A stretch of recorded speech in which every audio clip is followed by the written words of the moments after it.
Donc en fait, comme disait Fanny, en fait, moi je travaille à la fois sur le terrain et à la fois sur des modèles hydrogéologiques avec des liens avec des modèles géophysiques. Et donc en fait, c'est pour ça que j'ai mis un petit bonhomme qui réfléchit. C'est on réfléchit comment on peut inverser les données de terrain dans les modèles hydrogéologiques et comment on peut améliorer notre compréhension des ressources en eau et des ressources énergétiques. Et donc, du coup, voilà, j'avais mis un petit peu une présentation. Donc, je suis aussi chercheuse associée à Métis maintenant, en fait. Donc, pour ça, je suis souvent dans le 5e arrondissement de Paris. Et je suis aussi dans plusieurs réseaux. Donc, il y a le RGF, c'est le réseau géologique français, et le LTER, qui est un réseau européen, des observatoires européens pour le changement climatique et les ressources, que ce soit en eau, en énergie, mais également en ressources naturelles pour l'alimentation ou pour les ressources minières. Donc, je voulais d'abord vous parler vite fait de la zone critique. Je ne sais pas si vous avez déjà entendu parler de cette notion. Puisqu'en fait, pour certains, donc surtout pour les climato-sceptiques, ça leur fait peur parce que dès qu'on parle de critique, ils pensent qu'on va leur taper sur les doigts. Alors qu'en fait, le globe de la Terre, généralement, on vous l'écrit avec différentes couches, donc avec le noyau interne jusqu'à la croûte. Et en fait, sur la croûte, il y a une épaisseur de la zone de la Terre qui est indispensable à la vie, soit la vie naturelle ou anthropique. Et donc, en fait, on appelle ces zones critiques parce qu'on a besoin d'aller puiser nos ressources naturelles, que ce soit des ressources minières jusqu'à des ressources de l'eau. Et on a aussi besoin d'avoir cette zone pour pouvoir aussi nos besoins vitaux, que ce soit l'oxygène, l'eau, la nourriture. Et donc c'est pour ça qu'actuellement, il y a des réseaux qui se montent, en fait, qui sont vraiment à l'échelle mondiale, parce que du coup, il y a des zones critiques et des réseaux dans tous les pays et dans tous les continents. Donc il y a le CZNet aux États-Unis, mais il y a aussi la critical zone australienne, il y en a aussi en Asie, en Afrique et en Europe. Et en France, évidemment, on a aussi notre propre réseau. Donc je pense que le cycle de l'eau, Fanny m'a dit, le cycle de l'eau, tout le monde le connaît. Donc, je pense que vous le connaissez tous. Vous savez tous que l'eau va se condenser au-dessus des océans pour après aller précipiter sur le continent et s'écouler ensuite dans les rivières, les aquifères et ruisseler aussi sur les sols. Donc ça, c'est le cycle de l'eau. Donc je vous ai mis un petit logo ici. Alors, si vous cliquerez dessus, vous pouvez aller voir. Donc, il y a l'USGS qui a mis des présentations qui sont vraiment très ludiques pour l'enseignement. Et il y a plusieurs niveaux. Donc il y a l'enseignement, ça peut aller du collège jusqu'à l'enseignement supérieur. Donc, vous avez tous les recommandations du cycle de l'eau qui sont disponibles et pas mal de supports. Quand on regarde le cycle de l'eau, après, donc là on vient de juste parler, donc on connaît le cycle qui nous décrit. Par contre, donc en fait, il faut savoir que l'eau est stockée dans des compartiments et qu'elle ne va pas avoir la même vitesse et ni le même temps de résidence dans chaque compartiment. Par exemple, dans les calottes et les glaciers, on va être entre 1600 et 16 000 ans. Dans les océans, on va être entre 2500 et 3500 ans. Et dans les eaux souterraines, on va être entre 300 et 1400 ans. Et donc on dit que tous ces compartiments sont des compartiments en fait, de stockage, puisqu'en fait, l'eau va couler très très lentement dans ces compartiments. Ensuite, on a ce qu'on appelle des compartiments qui vont être plutôt conducteurs, comme par exemple l'atmosphère, où l'eau va rester entre 8 et une dizaine de jours, ou les cours d'eau, où c'est entre 10 et 20 jours. Et donc en fait, c'est assez important de comprendre ces dynamiques, parce qu'en fait, toutes les décisions qu'on peut prendre après pour l'utilisation vont dépendre de ces dynamiques. Donc là, je vous ai juste mis un petit bilan en fait, à l'échelle mondiale. Donc on a à peu près 10 puissance 3 km3 par an d'eau qui va tomber, qui va avoir dans le bilan. Donc on va avoir des situations de 119. Sur ces 119, on aura 74 qui vont s'évaporer, donc soit par évapotranspiration, soit par évaporation, hein, en fonction de la végétation. On va avoir du ruissellement qui va aller à peu près de 42,6, donc qui va aller directement, quand les précipitations vont tomber au sol, soit ça va ruisseler directement vers les rivières et retourner directement dans les océans, mais ils peuvent aussi s'infiltrer dans les aquifères et être stockés dans les aquifères. Et on a à peu près 2,2 qui arrivent aux aquifères.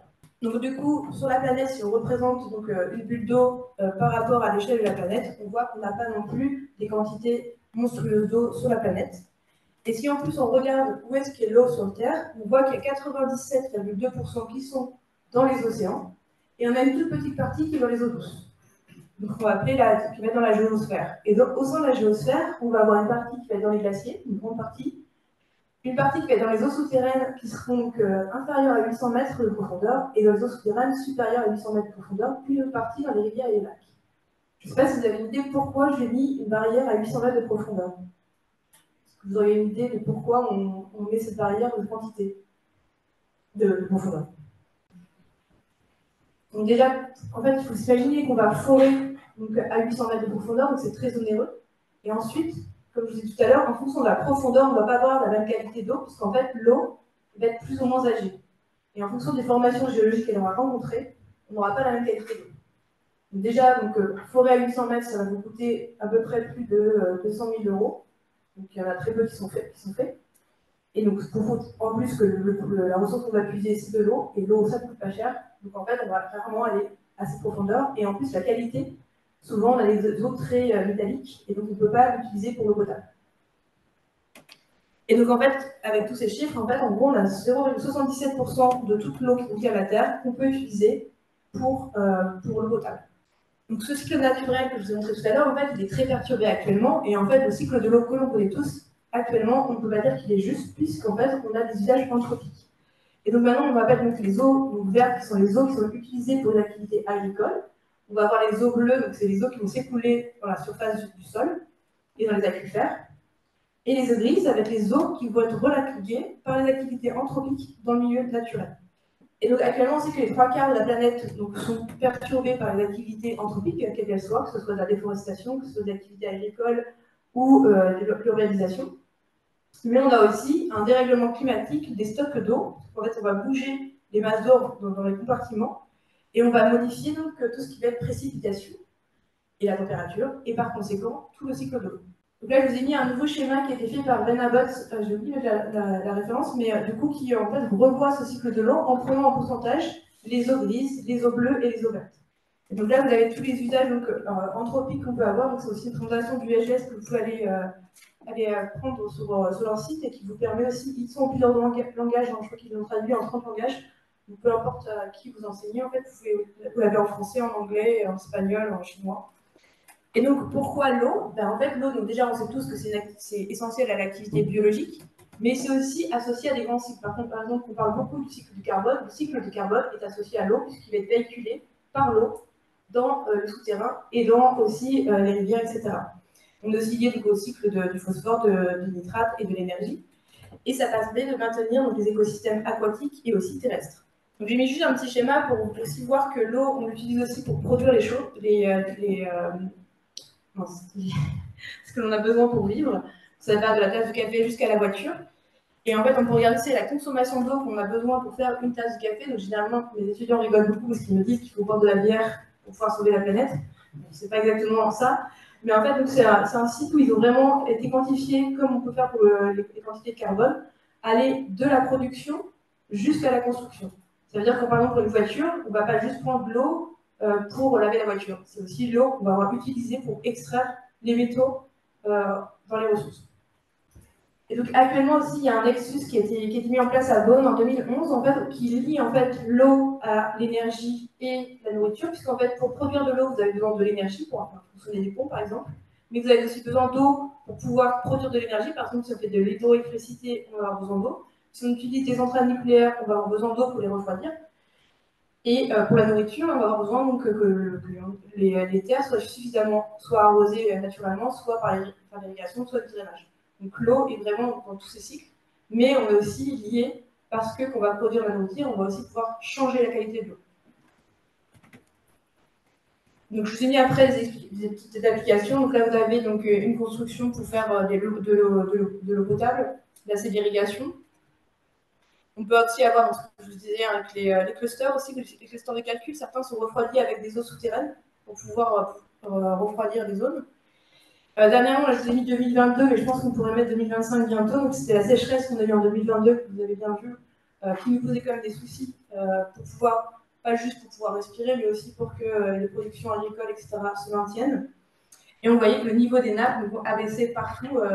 Je pense que ce mois-ci, on verra ce que le verger va nous envoyer, mais je pense qu'il va nous envoyer aussi des cartes avec des niveaux d'eau qui vont descendre petit à petit. On a aussi donc, les périodes de crise qui peuvent être les crues. Par exemple, à Paris, vous savez qu'en 2016 et 2018, on a des énormes crues qui ont coûté 1,2 milliard d'euros de dommages pour 2016 et on était entre 150 000 et 200 millions d'euros pour la crue de 2018. Et actuellement aussi, vous avez entendu parler des bassines où je pense que beaucoup de gens n'ont pas compris pourquoi il y avait une mobilisation qui n'est pas juste en fait parce qu'il y avait des evapotranspirations sur les bassines. Donc, je pourrais vous en parler un petit peu. Moi, je ne pense pas qu'on puisse dire on est pour ou contre. je dirais qu'on doit inscrire une bassine dans un territoire. Donc ce n'est pas une question juste hydrogéologique, hydrologique ou climatique, c'est aussi des décisions politiques qui sont dépendantes d'un territoire et qu'on doit vraiment réfléchir à des territoires. Et c'est pour ça que je pense qu'on est beaucoup de scientifiques à refuser de vouloir se dire qu'on est pour ou contre. On veut qu'il y ait un débat, mais on n'est pas pour ou contre une bassine. Donc je disais que j'avais fait une présentation très simple pour, du coup, il faut expliquer ce qu'est un bassin versant. J'imagine que peut-être vous en avez tous entendu parler. Donc un bassin versant, ça va être un point dans un réseau hydrographique vers là où l'eau va se concentrer. Donc on va avoir donc, généralement pour le bassin topographique ou hydrologique, on va définir les têtes des crêtes. Et pour les bassins hydrogéologiques, on va regarder les formations géologiques pour savoir où est-ce que va s'infiltrer l'eau. Donc généralement, c'est assez simple pour se dire comment on va pouvoir faire un bilan d'eau. Donc si on regarde les précipitations qui tombent, on va les calculer pour chaque sous-bassin. On va regarder ce qui va s'évapotranspirer. Et puis donc, les échanges entre le souterrain et le surface, on regardera ces échanges. Donc soit de sortie du modèle ou de l'entrée du modèle. Et après, le bilan, ça serait les entrées qui vont être égales aux sorties, plus la différence de stock qu'on va avoir. Et donc en fait, quand on utilise les ressources en eau, c'est un peu comme dans une banque. Si vous mettez de l'argent sur votre compte, si vous en utilisez plus que ce que vous avez sur votre compte, vous êtes à découvert. C'est exactement la même chose qu'on peut avoir dans les ressources en eau. Donc si on redéfinit un peu plus simplement, donc en fait, si on regarde une goutte d'eau, en fait, on va définir son bassin topographique et on va voir de quel côté va tomber la goutte d'eau. Et là, on va pouvoir se dire qu'on a des bassins qu'on appelle topographiques ou hydrologiques. Donc les mesures qu'on peut faire sur le terrain les plus basiques qui existent, on va avoir les plus géomètres, mais ça je pense que vous voyez quand même assez souvent sur le terrain, vous pouvez en apercevoir. On va avoir aussi des stations millimétriques qui vont mesurer, donc si vous allez à haute service, vous verrez qu'il y a une très belle station millimétrique qui mesure le débit de la rivière donc en fonction du temps en continu. Et on a aussi donc, des instruments qu'on appelle donc, les piézomètres. Donc en fait, ça va être, on va mesurer la hauteur d'eau dans les aquifères. Mais après, j'ai une autre question à vous poser, parce que c'est une question qui m'énerve un petit peu actuellement et j'ai réfléchi un peu avec la ville de Paris et aussi le musée qui devait ouvrir, je vais faire photo, de Vallée des Découvertes, tout à fait. Donc on travaille avec Vallée des Découvertes pour réfléchir à comment faire pour que le commun des mortels comprenne ce que c'est qu'un aquifère. Donc je vais encore vous poser des questions. Donc pour vous, qu'est-ce que c'est qu'un aquifère? Là, je vous ai mis deux représentations. Est-ce que pour vous, ceci, ce sont des aquifères? Est-ce que la représentation est correcte? Oui. Est-ce que c'est un aquifère? Et même si vous regardez le schéma de gauche, vous voyez qu'on a fait une bulle d'eau souterraine. Et dans les deux cas, ça, c'est des représentations qu'il faut vraiment bannir. Ce ne sont pas des aquifères. Et donc, en fait, il y a aussi cette représentation qu'on voit un peu partout. Et c'est pareil, celle-ci, je voudrais qu'on essaie de ne plus la voir. Parce qu'en fait, les gens pensent que l'aquifère, le commun des mortels, que ce sont des piscines souterraines. Et en fait, cet abus de langage fait que même les compréhensions qu'on veut comprendre et comment on peut utiliser l'eau ne sont pas compréhensibles avec ces schémas. Donc un aquifère, ce n'est pas une rivière souterraine, ce n'est pas non plus un lac souterrain, ce n'est pas non plus une bulle d'eau, ce n'est pas juste une réserve d'eau qui est une grotte remplie d'eau, mais c'est vraiment des couches ou des corps de roches, de roches qui soient sédimentaires, soit qui peuvent se fracturer, soit des karstiques. Et en fait, les gens ont beaucoup d'images des karsts, parce que les karsts, on va faire de la spéléo dedans, sauf qu'il faut savoir que les karsts, on les a en Normandie, on en a dans le sud de la France, mais la principale ressource en eau en France n'est pas dans les réseaux karstiques. Donc si j'étais en Grèce, je ne dirais pas la même chose. Donc il peut être constitué de gravier, de sable, de grès, de roches carbonatées, cristallines, etc. Et donc l'eau va être stockée et elle va circuler à l'intérieur des interstices des roches. Donc les matériaux que vous affrontez la première personne, c'est dans ces matériaux-là qu'on va voir l'eau circuler. Donc les schémas, donc on réfléchir, donc ça c'est très simplifié, mais on est en train de réfléchir pour essayer de mieux représenter ce que c'est qu'un aquifère. Donc là c'est une nappe qui est en surface, donc c'est plus simple. Donc en fait, en gros, une nappe, c'est vraiment un aquifère, c'est solide, et donc l'eau circule au sein de ces roches. Donc c'est pour ça que vous voyez que là on a une partie saturée, où on voit vraiment que c'est le même graphisme qu'il y a au-dessus. Donc les aquifères, on peut les regarder à plusieurs échelles. On peut les regarder comme si on regarde la débutation, donc on regardera ce que je vous montre tout à l'heure, les bassins versants, mais si on va aller plus en profondeur, on va aller jusqu'à la roche et voir jusqu'au port. Et quand on regarde la physique, en fait, on n'a plus que la physique qui ferait de l'échelle des ports, on va remonter jusqu'à l'échelle du bassin versant. Donc là, je vous ai mis un graphique aussi, ce que vous voyez, c'est un modèle sédimentaire, donc Flumi qui est développé à l'école des mines, où on voit, en fonction des millénaires, comment une rivière peut déposer des sédiments. Et ces sédiments vont avoir, à différentes échelles, des faciès et donc des propriétés qui vont être différentes. Si maintenant on regarde comment, donc là sur la gauche, vous avez donc le schéma qui vous montre la rivière, donc là vous voyez que vous êtes dans un modèle complètement homogène, et vous voyez les vitesses que peut engendrer, donc on a un écoulement qui fait de la gauche vers la droite. Et si maintenant on fait découler donc, des originalités au sein de cette rivière, vous voyez que les vitesses que vous avez en couleur vont être très impactées par la forme de la rivière, mais également par les faciès qu'on va avoir dans la plaine alluviale.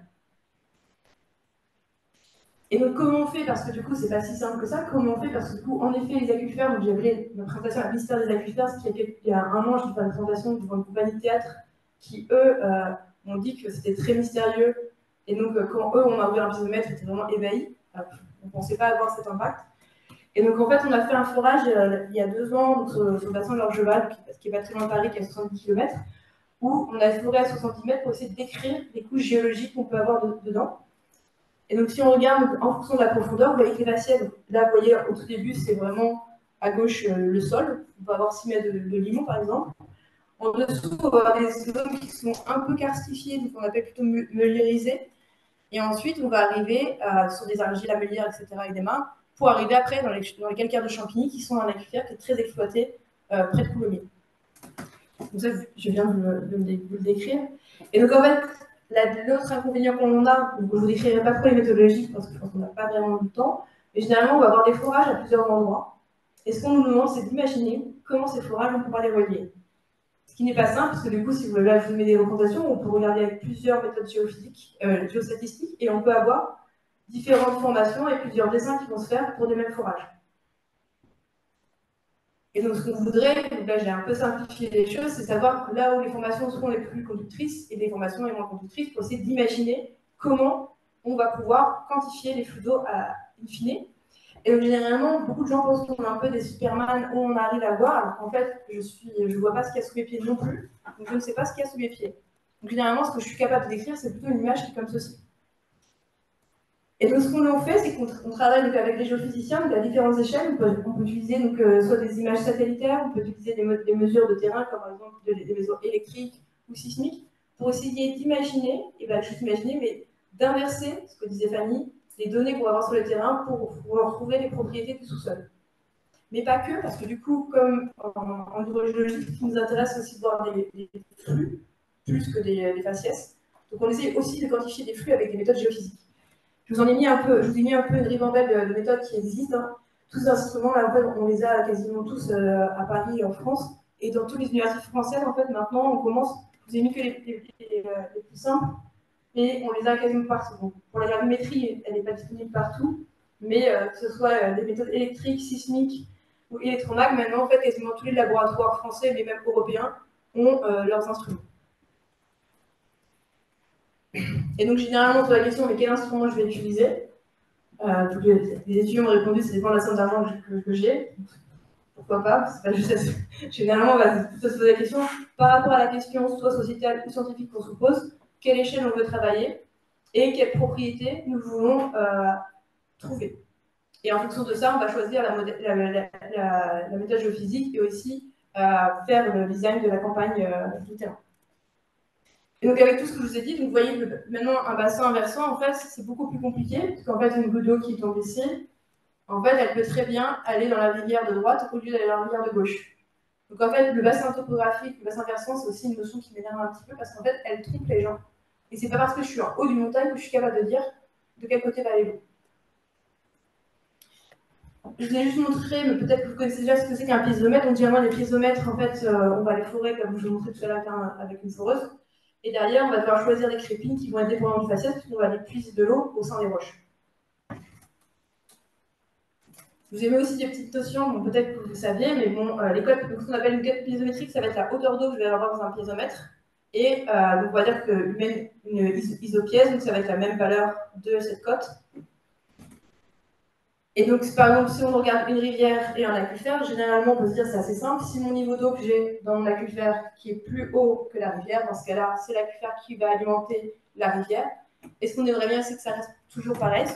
Je vous ai mis des chroniques de terrain au-dessus. Et Et on peut voir qu'en fait, si je passe en période de haute eau, on peut avoir en fait des échanges d'aprières qui vont s'échanger. Donc c'est pas si simple qu'on peut le penser. Il y a aussi sur le terrain, donc on va voir les agriculteurs, eux ils pensaient avant qu'un aquifère c'était comme une bassine où le niveau d'eau baissait comme ceci. Et donc on leur expliquait qu'en fait s'ils mettaient leur stabule très proche d'un piézomètre où ils vont pomper de l'eau pour alimenter leurs vaches, ils mettaient les excréments de leurs vaches à boire. Et pour eux c'était pas si simple que ça de comprendre que quand on fait un forage, on va avoir l'écoulement régional qui va se maintenir, mais aussi on va créer une dépression comme un cône. Donc, généralement je leur mets genre, comme si vous buvez dans un verre d'eau avec une paille. Donc, il y aura un cône qui va se créer et on va avoir des vitesses qui vont être beaucoup plus conséquentes. Et comme vous avez présenté la personne sur le BRGM, on peut accélérer des champs de vitesse où on va avoir des pollutions qui vont être plus conséquentes au niveau des forages. C'est pour ça qu'on a des zones qui sont protégées au niveau des forages. Et donc là, la question que je pose aussi, parce que ça j'ai déjà vu, avec 2 points, est-ce qu'on peut faire quelque chose avec 2 points si j'ai que seul 2 piézomètres?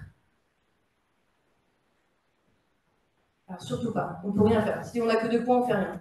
Parce que si on n'a que 2 points, là on pourrait penser qu'on va aller de 94 à 92, mais en fait pour faire un plan, c'est comme on voyait quand on était au lycée, il faut 3 points pour savoir la direction des écoulements. Et donc ça je peux le voir aussi quand je relis des rapports du bureau d'études, donc surtout 2 points, on ne fait strictement rien, on n'est pas capable de savoir de quel sens vont les écoulements. Et donc là je vous ai tracé les isopièces, donc là vous voyez qu'on va aller plutôt en fait, de la gauche vers la droite. Et là, vous voyez des petits points, donc ça, je pense que vous l'avez vu en géologie, ce qu'on appelle soit des baies dans la vallée. Et on va voir que là, en fait, les écoulements, si je les trace derrière, on va aller alimenter une rivière. Donc l'aquifère va alimenter la rivière. Donc on n'a pas tout le même schéma du départ. Donc c'est très important de bien faire une carte avec au minimum 3 points. Il y a une autre notion qui m'énerve aussi à des fois, c'est qu'on parle des nappes libres et des nappes captives. Souvent, on nous dit « Ah non, mais mon aquifère, moi, il est sous un imperméable, je suis tranquille, pas de pollution, tout va bien, je suis captif. » Et si vous allez vous promener à Kézac, ils font un site où vous pouvez vérifier leur site, ils vont faire des jolies présentations qui sont toutes fausses. Ce n'est pas parce qu'on est sous des marnes ou des argiles que nous sommes en nappe libre, captive. On peut très bien, si on pompe énormément, rendre un aquifère libre, et donc on va changer la physique et on va changer les propriétés de nos matériaux. Donc une nappe libre, c'est une nappe qui est libre d'évoluer, c'est-à-dire que la pression peut évoluer comme elle le souhaite. Une nappe captive, c'est quand vous allez creuser, en fait l'eau est sous pression comme dans une cocotte minute, et donc si vous mettez un tube dans une cocotte minute, l'eau va remonter toute seule, sous pression. Là, c'est une nappe captive. À partir du moment où l'eau ne remonte pas au-dessus de son toit, on est en nappe libre. Et donc une nappe artésienne, ça va être quand l'eau va monter, comme on voit dans les BD de Astérix ou de Lucky Luke, on voit le pétrole qui monte par-dessus les champs. C'est exactement ça, c'est ce qu'on avait dans le 13e arrondissement de Paris avant. On avait une nappe qui était artésienne, qui maintenant ne l'est plus, mais l'eau remontait directement. Donc pour les nappes libres, en fait, elles sont très sensibles, puisque du coup, on va être directement dépendant de ce qui va se passer en surface, et elles vont réagir très rapidement à ces perturbations. Que ce soit des perturbations de quantité pour utiliser l'eau ou pour la qualité. On a aussi ce qu'on appelle les nappes perchées, comme dans le sud de Paris, donc près de Fontainebleau, où on va avoir les sables de Fontainebleau qui sont uniquement alimentés par l'eau de pluie.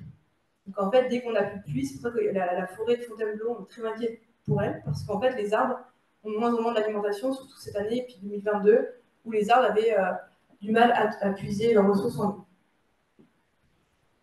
Et donc les nappes captives, donc, du coup, quand on est dans une nappe captive, on est vraiment au-dessus, donc sur le toit. Et donc si je vous dessine un schéma un peu plus grand, vous voyez qu'en fait, en fonction de ma profondeur, je n'ai pas du tout les mêmes temps de résidence. Donc, dans les surfaces, en proche surface, on va pouvoir avoir des temps de plusieurs jours, voire du mois, d'écoulement. Et plus je vais aller en profondeur, plus je peux aller jusqu'à des millénaires.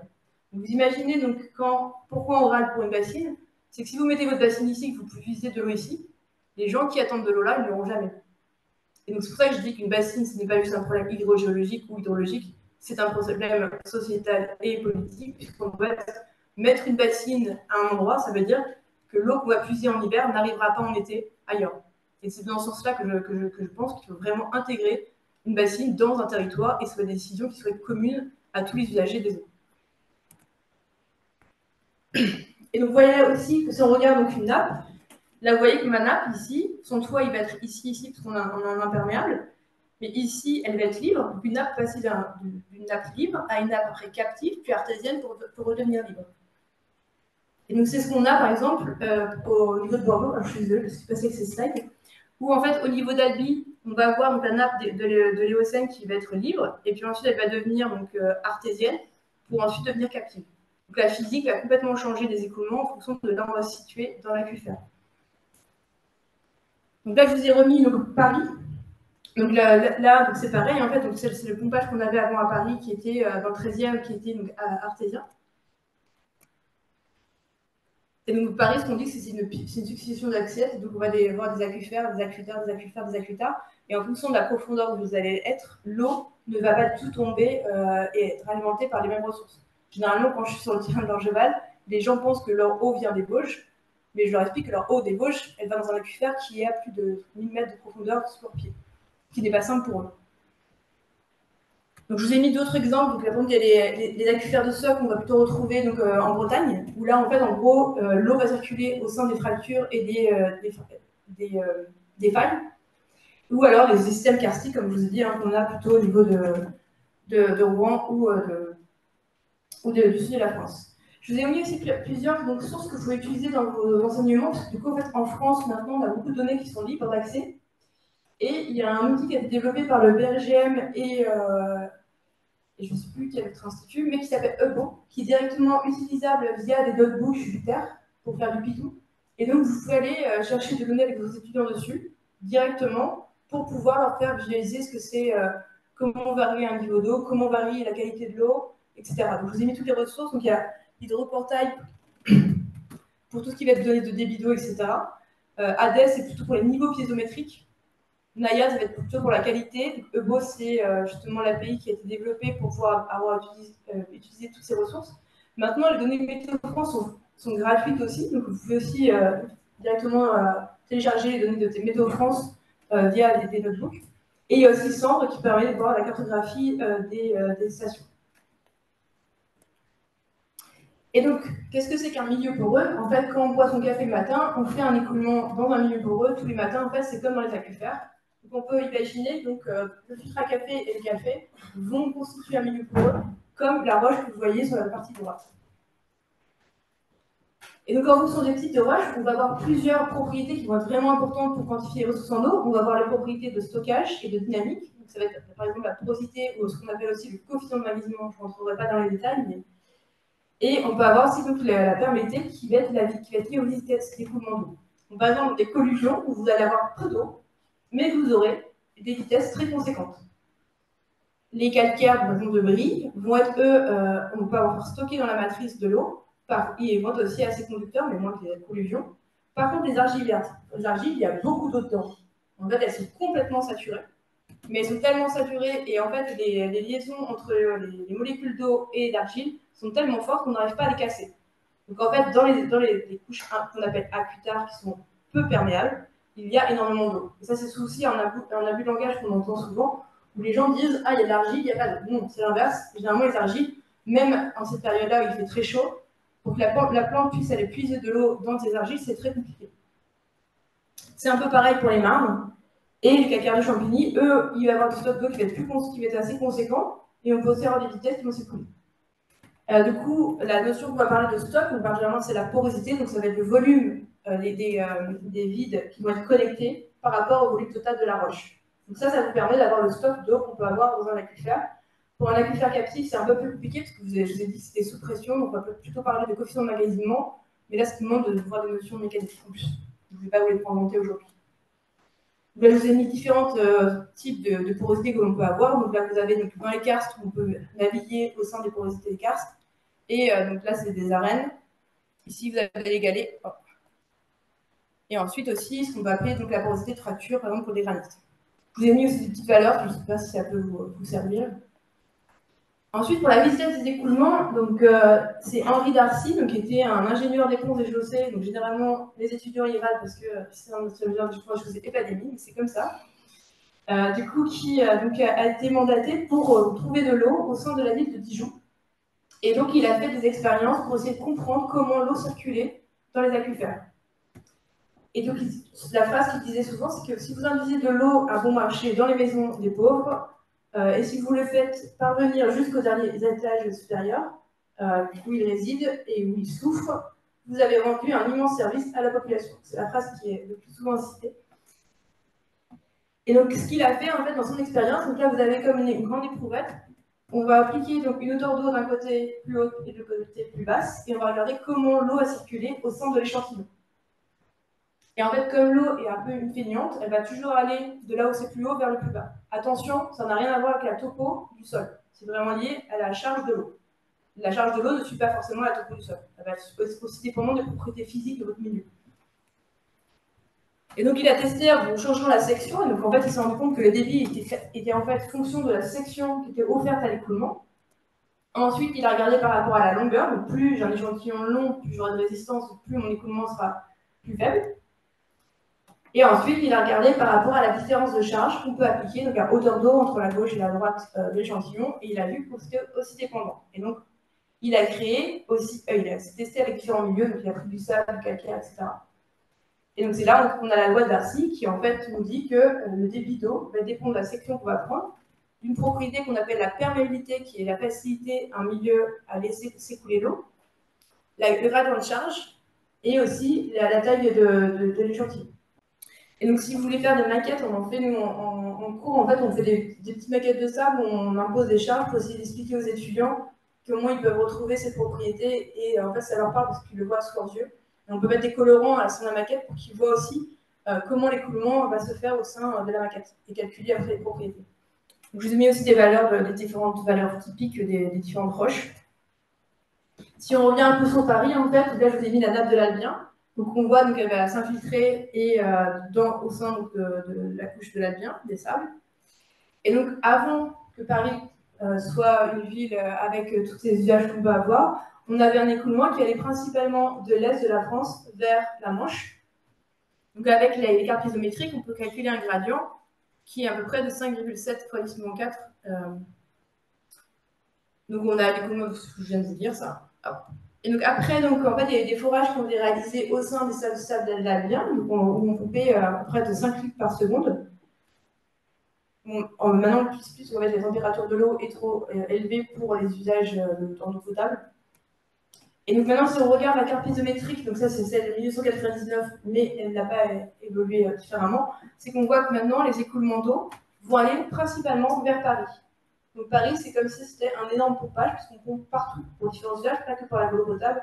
On va pomper aussi pour maintenir que le réseau du métro soit hors d'eau, sinon il serait sous l'eau, etc. Et là, vous avez la boucle du Bré, donc je pense que au niveau géologique, en fait, c'est du Jurassique qui est très imperméable. Donc c'est pour ça qu'on a aussi une dépression qui se crée à cet endroit-là.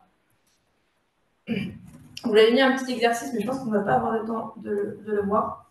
Et je voulais vous présenter juste un petit exemple donc, sur les spécificités de l'agglomération parisienne. Donc là, en fait, on avait une étude pour comprendre comment les crues allaient se déterminer aussi dans les remontées de nappes, c'est-à-dire que les aquifères qui vont aussi monter de niveau et quelles étaient les incidences sur les différentes installations de parisiennes. Donc ça peut être le transport, ça va être les réseaux électriques, les réseaux d'eau potable et d'égouts, les infrastructures et les garages, etc. Et donc, si on regarde donc, tous ces usages, en fait, le but, c'est de pouvoir mettre en place des pompes quand on est en période de crue pour pouvoir éjecter l'eau pour éviter d'inonder ces usages. Donc là, vous voyez que là, l'eau commence à monter. Et donc, du coup, c'est comment pomper suffisamment pour ne pas se retrouver inondé. Et donc, on a construit un modèle hydrogéologique où on a décrit les différentes formations géologiques dedans. Donc, je ne vais pas vous expliquer exactement comment on l'a fait, mais en fait, on a utilisé plusieurs bases de données. Et donc, avec ceci, on a construit un modèle hydrogéologique. Vous voyez les mailles ici, avec le réseau hydrographique qu'on peut voir ici. Donc, on a utilisé un modèle à plus grande échelle pour pouvoir après downscaler à l'échelle de Paris. Et ce qu'on a dû calibrer, donc c'est les réserves d'écoulement d'eau, comme je vous ai dit, aussi les réserves d'eau, donc c'est-à-dire le stock, comment la dynamique va varier et les stocks d'eau, et les échanges nappe-rivière. Et donc, on a validé ceci sur des données qu'on a utilisées pour calibrer. Donc, on a fait des inversions sur la période d'octobre 2015. Et on a utilisé, parce qu'on a eu la chance, parce qu'on a eu 2 crues. Et pour nous, c'est vraiment une chance parce que ça veut dire que c'est des forçages qui vont être très intenses et avec des dynamiques qui vont vraiment évoluer pendant cette période de crue. Donc, une fois qu'on a calibré, on a validé sur la période. Et ensuite, on a aussi dû calibrer, puisque actuellement en France, on n'a pas de base de données des prélèvements. On sait où on prélève de l'eau, on sait combien ils peuvent prélever maximalement la valeur maximale de l'année, mais on ne connaît pas réellement la chronique. Donc on a dû quand même calibrer ces chroniques, malheureusement, parce qu'on n'a pas... Je me dépêche. Ah. Donc là, on était content que le modèle marche bien. Et donc après, ce qu'on a fait, c'est qu'on a fait des scénarios de crues pour voir comment les échanges allaient varier, donc les échanges d'après-bière allaient varier dans le temps. Et on a regardé aussi quels sont les niveaux qui allaient être inondés. Puisqu'en fait, chaque niveau, en fonction de là où il y a des réserves, par exemple, le Louvre a changé ses stockages parce qu'ils avaient peur d'être inondés. Donc on a les profondeurs en fonction des scénarios qu'on a fait des crues. Et on a aussi fait, parce que du coup, c'est quelque chose que j'avais découvert, mais en fait, Paris et la France est très sensorisée. Donc si Paris est inondé et que certaines personnes ne peuvent pas arriver à l'Assemblée nationale, ça peut bloquer Paris. Donc vous allez demandé aussi de regarder quelles sont les stations de métro et de RER qui allaient être influencées si on avait des crues intenses qui pouvaient arriver. Et voilà, j'ai